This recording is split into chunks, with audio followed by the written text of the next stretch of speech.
This is a demonstration of the new NeuroGuide Automatic Clinic Report Writer, the ACR.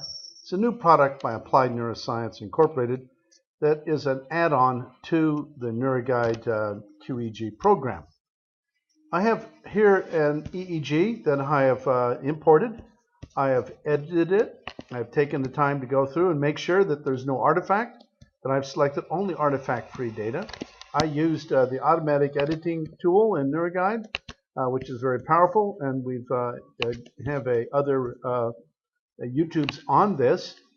And I also have visually examined it, and one can make multiple edits by clicking Edit, Save Edit File, and verify that no matter which selections of artifact-free data you select, you will always basically get the same results. You also want to make sure that you have test-retest reliability at 0.97. The responsibility is on the shoulders of the user of this new program to make sure that there is no artifact in the data. Once you're confident that there's no artifact and you're certain about the subject information that you have, because this information will be automatically placed in the report, including the clinician, medications, comments, clinical history, patient ID, etc., and you're ready to go, then what you do is you click Report and then click Automatic Clinic Report Writer. You can also click Generate Analysis and generate exactly the same maps and tab-delimited data as you would in the report writer that you can save in the patient's folder. But if you want to make a clinic report, then this is what you do. You simply click Report, Automatic Clinic Report Writer, and in a few seconds, the report will all the data will be analyzed by NeuroGuide, and then this report screen appears. That was about 5 seconds it took to analyze all the Loretta data, the current source density, the Laplacian, all the various and linked errors montages necessary to put together a report. This is a head injured patient that's age 55, so I'm going to select the traumatic brain injury discriminative function because this patient has a history of traumatic brain injury. This patient does not have a history of learning disabilities, nor is it the correct age. And if I try to select that, then an error message will come open saying that age cannot be, the age of this individual is not above cannot be above 18. And so I'll deselect that, or the brain performance index. Similarly, I'm not going to do that. If in the neurofeedback recommendations part of the automatic clinic report writer, one can select the surface EEG linked errors as recommendations for neurofeedback, and or Loretta sources and recommendations for neurofeedback. Lastly, one must certify that the artifact-free data was selected for this report, because the burden, as I mentioned, is on the shoulders of the clinician to make sure there's high-quality data. The clinician, because it only takes 5 or 10 seconds to generate this report, can always redo the report as many times as they want to make sure they got good quality data and the report is reliable. So I'll click I certify that artifact-free data was selected. I then click OK, and the header section or panel comes open where you can put in your name of your company and the address, the city, the state, etc. This is contact information from phone, fax, email, the name of the clinician, and the title of that clinician.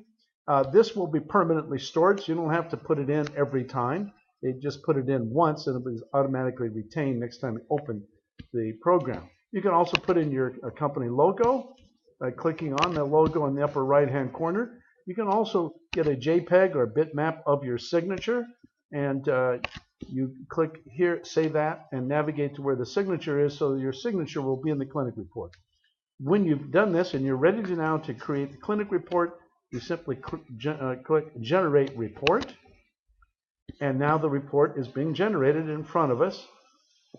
It's going quickly. It takes about 5 seconds for this report to be produced, 5 to 10 seconds, and it's doing all of the various analyses. Let's go through this report now that it's completed. There's the name of your company with your logo. The first page of the quantitative EEG, the patient ID is available too. The patient information has been taken from the subject information box inside NeuroGuide, medications, history, then a linked ears verbal report in the Word document that you can modify as much as you want and make sure that is correct. This is a true Word document. Complete clinic report is now done. You can then also have a section on the surface Laplacian, looking at current source density, and in this case there is a right temporal region that's deviant from normal of 1 to 3 hertz, and this patient was struck in the right parietal temporal region.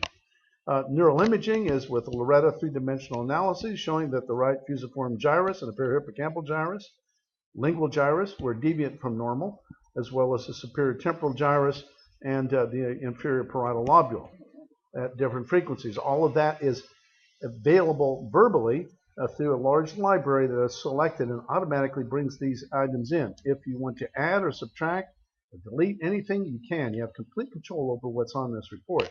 The next section of the report is the connectivity analyses, that is amplitude asymmetry, coherence, and the EEG phase, and which regions and which frequencies are deviant from normal. And also the discriminant function was run that states the discriminant function did not detect a pattern in the EEG that's commonly present. The summary of function and location is here. So in summary, the right parietal lobes are involved in visual spatial information processing, short-term memory, executive attention, receptive language is on the left, and awareness of emotional expressions the other on the right, occipital lobes and vision, etc. So depending on which regions of the brain are significantly deviant from normal, then summary statements about the scientific literature known relating those parts of the brain to function is placed in the report. The last part is the neurofeedback recommendations, in which we selected a linked ears Z-score neurofeedback protocol to suppress towards Z equals 0 and at O2 and P4, F8 and T3, and then also Loretta biofeedback recommendations involving Brodmann area 40 and 29, 37, and 13, all of which were deviant from normal. There's the clinician signature that was a JPEG or a bitmap that you scanned, and then there's a description of the electrical imaging that is used in NeuroGuide with a view of Brodmann areas and a citation to the scientific literature, including the citation to literature involving the cross-validation of Loretta with respect to functional MRI and PET scans. Different parts of the brain have different functions, so this is a reminder to the clinician. We also have in here what are called radar maps.